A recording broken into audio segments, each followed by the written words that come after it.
aan u soo laabto su'aal ku saabsan dhalinyarada Soomaaliyeed amase gabdhaha Soomaaliyeed qaar badan oo ka mid ah cod macaan laga yaabay bahda fankii suugaanta inay kusoo biiraan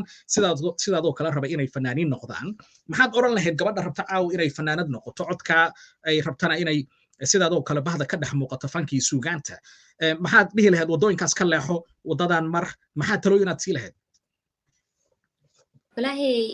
marka runta ka hadlo ani hadda waxa jiraan gabdho badan oo isoo waco wiilal badan oo isoo waco idahaan fanaanima rabnaa xamdiyey maadaama adiga fanaanadeeni tahay oo anaga caansan tahay waxa rabnaa inaan garab ku siino ani ma dhaho fanaan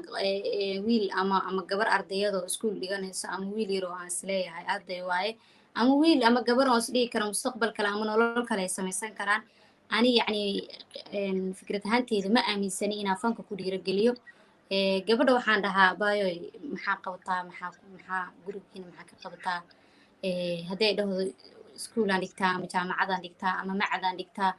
wax markay adii idhaahdo waxaan dhahaa baayo fan waxba maka dheefaysid ani hadda fanaanada ahay magacaan leeyahay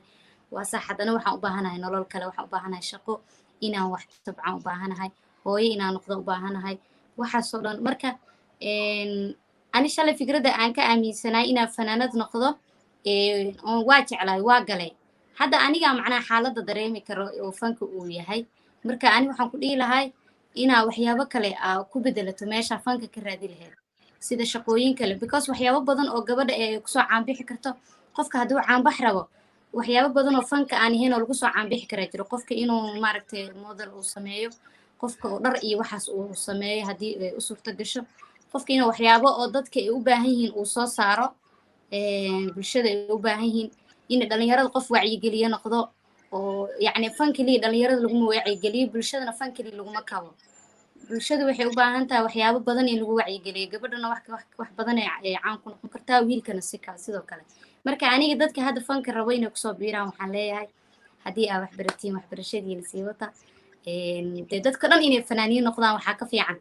dadka inay qaarna fanaan way yihiin qaarna dhaqaatiir noqdaan qaar dowladda maaragtay xilalka qabtaan qaar waddanka u shaqeeyaan qaar iskuulada wax baraan marka aniga saas aaminsanahay